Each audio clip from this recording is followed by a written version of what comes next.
En fait, ces 7 ans de métier nous ont fait réaliser que, et aussi le fait qu'on a dépassé les 40 ans, que le temps est un facteur qui ne revient pas et qu'on optimise en fait. Tout ce qu'on est en train de faire, c'est dans l'optimisation. On a greffé énormément, par contre, on a vraiment fait une grosse action de greffe. Et donc on plante en linéaire et on a tout adapté à notre machine, notre dispositif d'entretien qui est un micro-tracteur avec un broyeur à fléau et donc avec une goutte à goutte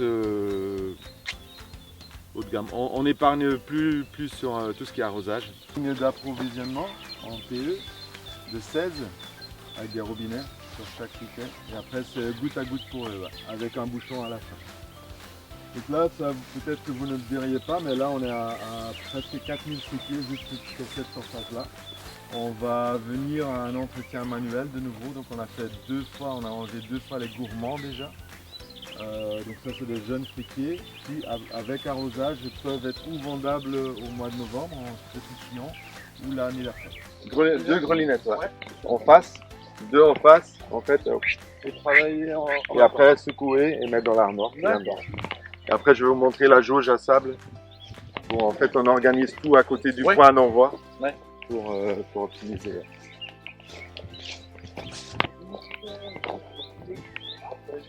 On va envoyer des gens à bientôt.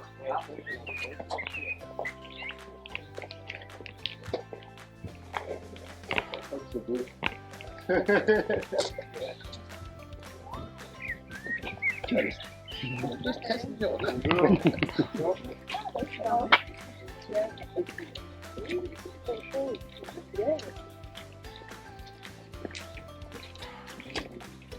Mais ça va quelque chose ces moutons. Bah oui.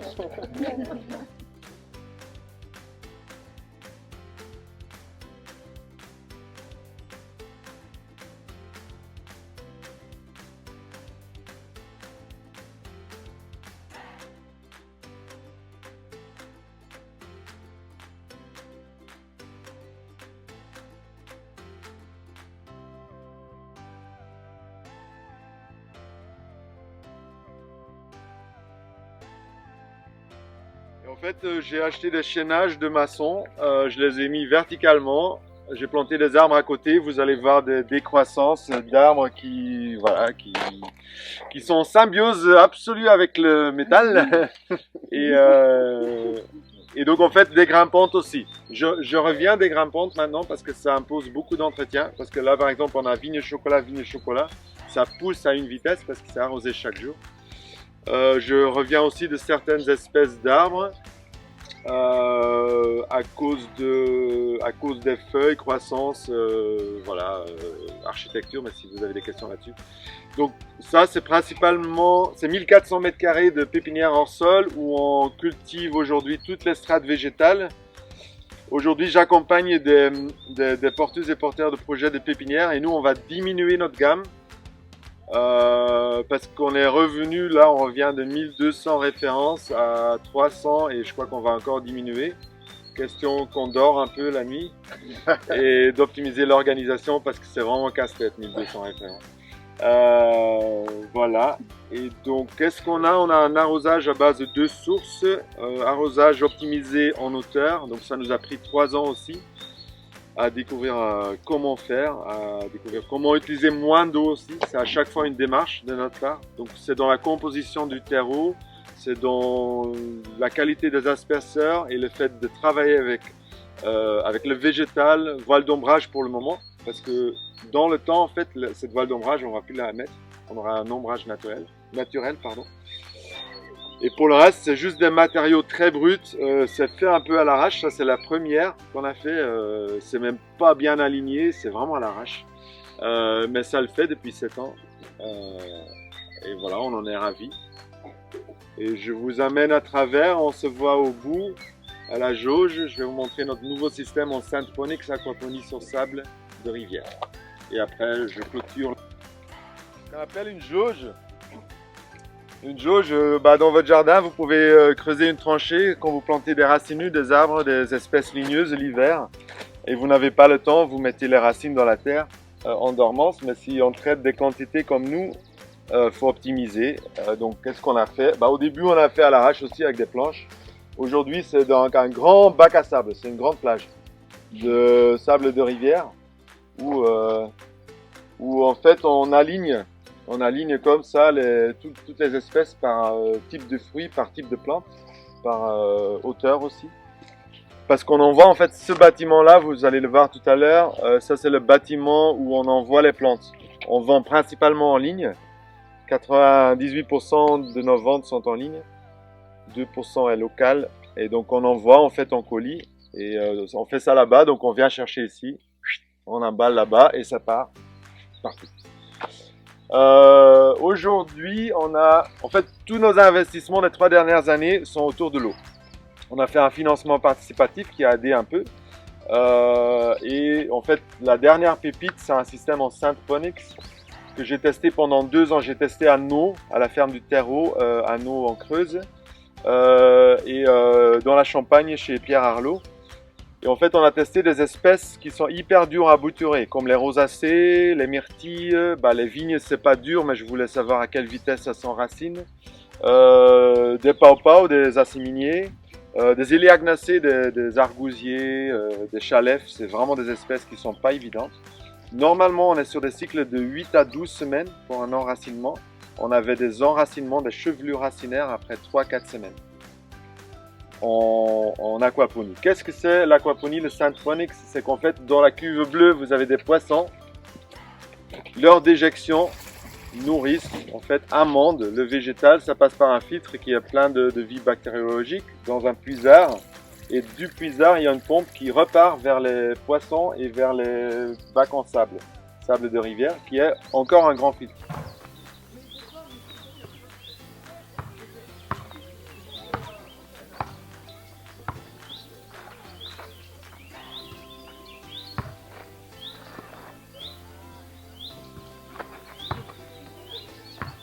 Un tapis tapis douveteux, c'est dur le français. Un tapis douveteux et ça ne pourrit pas. Donc monsieur peut arriver le jour après et cueillir son petit tapis douveteux, ses gros fruits. Je trouve ça. Ouais.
Et cette plante, je peux l'installer donc dans un godet et la mettre en vie, comme ça.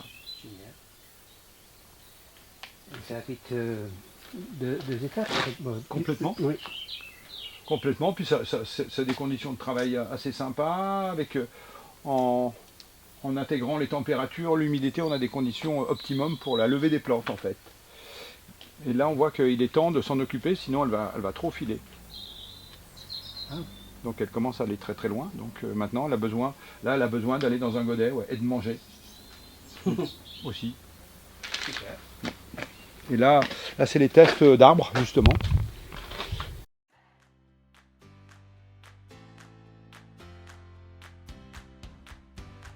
Que la plante commence à grandir, elle a besoin d'un autre contenant pour développer son système racinaire. Donc on change à nouveau de contenant. De la roche de mer, tu peux goûter. Bon, ça commence à être dur là, en cru, en salade.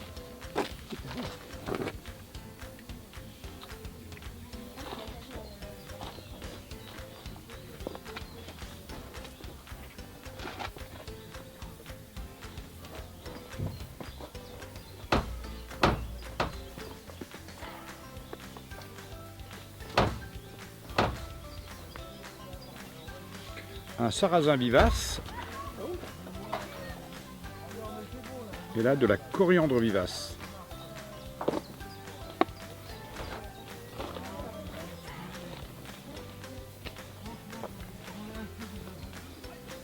Nouvelle plante dans quelques semaines, on the road again.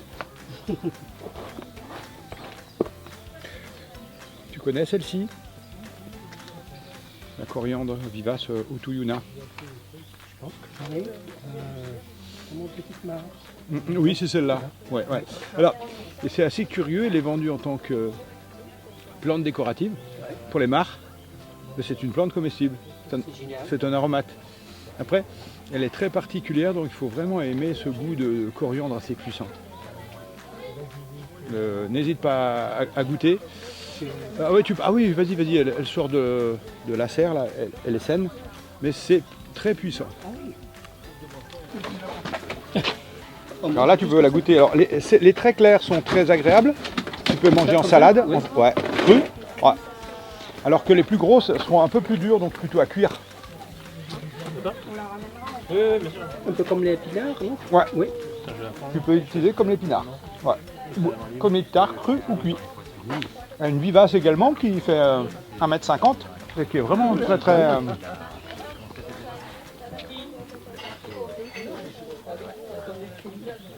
Du coup, là derrière vous, vous allez voir, donc ça, ce sont des arbres qui ont déjà... Oui, tiens. On voit un peu le stade forestier, donc on est en stade pré-forestier. Là, on commence à voir le changement dans les aussi, on commence à voir le changement en dessous des arbres, les arbres, comment ils portent des fruits. À partir de 10 ans, on dit que on arrive vraiment dans le stade forestier, où l'arbre devient forêt, où on va vraiment avoir le sentiment d'avoir une forêt qui s'est créée. Donc là, c'est 8 ans. Après, on a 7 ans. Et les derniers arbres, vous allez voir, sont tout jeunes, des tout jeunes qu'on a plantés l'année passée, cette année-ci. L'idée, c'est on a planté sur une axe nord-sud. Sud-nord, ouais. L'idée, c'est pour que chaque arbre ait le plus longtemps possible du soleil. Pour qu'ils soient ensoleillés tous, qu'ils soient grands ou petits. Ils sont plantés, les arbres fruitiers, ils sont plantés tous les 3 mètres. C'est très dense. En fait, c'est très près l'un de l'autre. Mais la même chose, après, ils vont créer une forêt, ils vont eux-mêmes trouver leur place et on taille juste les côtés pour pouvoir passer avec le tracteur. Entre chaque arbre fruitier, donc on a un arbre fruitier, un deuxième arbre fruitier, et puis il y a un fixateur d'azote. Sur chaque fixateur d'azote, on met une liane. Donc ça peut être une vigne, la vigne chocolat, ça peut être, qu'est-ce qu'on a encore d'autre, des kiwis par exemple. Ce sera plus grand. Finalement, on a eu du gel il y a pas très longtemps, des gros gels et on a cru perdre beaucoup de fruits. Et en voyant aujourd'hui, en se baladant dans le jardin forêt, on voit que finalement, on a quand même des fruits partout. Même les cerises, elles ont pris, les prunes aussi, tout est quand même reparti. Il y a quand même une sorte de une zone microclimat qui garde la chaleur un peu plus dans le jardin. Bon, on a tendance à être fainéant, on ne taille pas trop, on ne tombe pas trop. On a tendu parce que vous veniez. Tout autour du terrain, donc le terrain là, c'est la pépinière, c'est le jardin forêt. Tout autour, on a mis une clôture que vous voyez revenir là derrière vous aussi. C'est le passage des moutons. Donc, pour aider à tailler, parce qu'on a vraiment fainéant, on n'a pas envie de tailler tout le temps, il y a les moutons qui font donc tout le tour du terrain, qui reviennent sur la haie du milieu, qui repartent par derrière et qui terminent ici. Donc eux, ils ont une super pâturage et du coup, il faut pas les changer de champ et tout ça parce qu'ils ont du terrain assez pour se nourrir. Et finalement, on n'en a même pas assez des moutons. Mon mari dit qu'il faut les faire partir, mais non, je pense qu'il nous en manque d'ailleurs. Il est rempli de petits fruits. C'est une catastrophe à récolter, mais c'est très très très bon pour la santé. Il est très épineux, donc c'est embêtant à récolter, mais j'avais des fruits oranges, qui sont le petit fruit là, ça vaut une orange en vitamine C. Super bon, on en fait du sirop. C'est très acide comme goût, mais moi j'ai mélangé ça avec du miel. Du coup ça passe mieux. Et en hiver, quand on sent qu'on va attraper un rhume, tout ça, une cuillère, et c'est vraiment un boost énorme. Mais donc, c'est vraiment une plante de dune en fait. C'est du sable, ouais. Mais elle s'implante très bien ici aussi. Problème même trop bien parce que les autres arbres à côté, j'avais un citronnier quelque part qui peine un peu. Là, vous allez voir partout dans le jardin aussi la consoude. On en a de toutes couleurs. On a de la blanche, de la pourpre, de la bleue, de la rouge. Super, les fleurs en salade, les feuilles, on peut en manger en quiche, tout ça. En fait, moi, j'emploie les feuilles comme des épinards. Je les mélange avec d'autres plantes aussi. La pulmonaire, j'en prends aussi pour faire comme des épinards. On a l'oseille épinard. Du coup, nous, on fait plus jamais d'épinards à la maison. Il y a des feuilles assez. Le seul problème avec la consoude, c'est qu'on peut pas en manger trop. C'est comme les épinards qu'on peut pas réchauffer une deuxième fois. Juste l'arguier, il a quel âge là, s'il vous plaît? Lui, il doit avoir 6 ans. 6 ans. Ouais, et on a déjà taillé. Ouais. Ça marche, merci. Là, on a énormément de vent qui vient de par là. Et donc ici, ça te fait déjà une petite brise vent en fait. Et finalement, c'est diversifié. C'est quoi cet arbre? Là, ça doit être le catalpa. Pardon? Un catalpa. Ouais, ce sont des arbres comme l'arbre impérial qui pousse très très vite, qui sur ce n'a pas beaucoup d'intérêt, oui, mais la feuille on peut les donner aux ruminants si on veut, mais pour l'humain pas vraiment.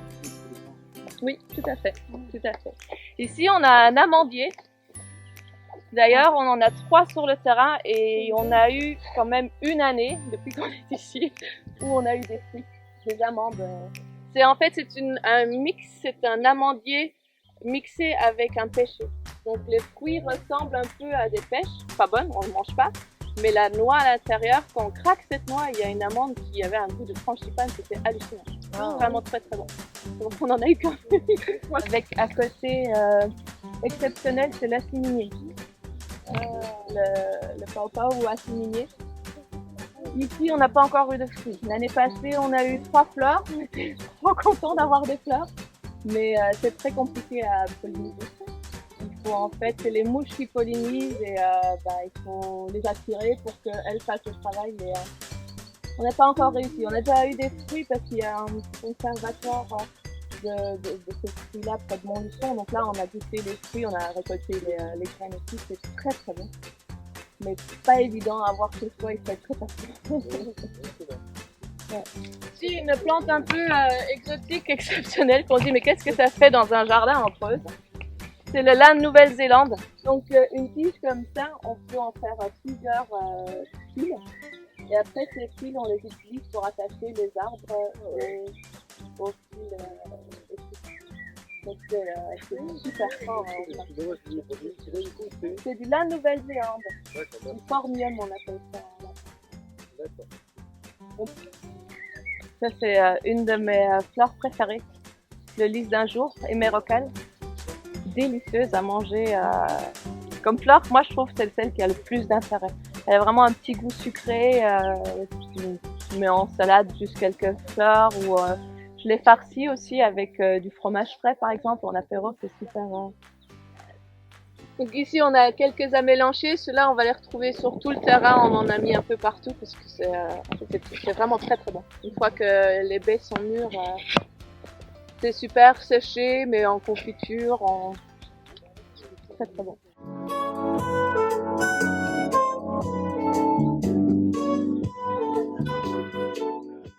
Combien de feuilles on met si on fait une tisane Alors, on dit toujours, on prend l'équivalent d'une pincée pour faire une infusion. Donc là, elle est grosse en plus cette feuille-là, Oui. ça suffit. Oui. Si on fait une théière, on sait qu'il y en a 3-4, Oui, et oui, ben oui. on met 3-4 pincées.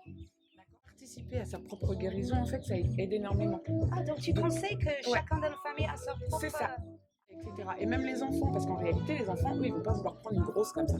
Alors que nous, on va prendre, et eux, ils vont avoir tendance à prendre une plus petite, qui sera en fait équivalente à leur pincée. Ça prend combien de temps pour sécher? Il faut que ce soit totalement sec. Totalement sec. Une Ok, plante qui est sec. vraiment sèche, si vous voulez, vous pourrez passer sur le stand, je vous montrerai. Oui. Elle casse. Ok. Voilà. Ah, très bonne question.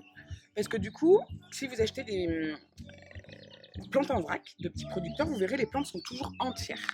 C'est pas comme dans les sachets de thé où elles sont toutes prédécoupées. C'est parce qu'en fait, on veut garder le maximum des propriétés. Ce qui fait que quand vous faites votre infusion, cassez avant de mettre dans le bol. Donc la capitule, elle n'est pas du tout pareille. Hein, on voit bien la différence. Donc là, on est sur du géranium herba Robert. Comestible. Donc superbe, hein, en salade déjà, c'est magnifique. Et pour tout ce qui va être diarrhée légère aussi. Celle-ci, on la trouve beaucoup. Du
coup là, par rapport à l'entretien qu'on fait ou qu'on fait pas trop, là on n'a fait aucune herbacée pour l'instant. On va peut-être en mettre quelques-unes, mais juste les herbacées vraiment costauds, Réfort, Consoude, tout ça.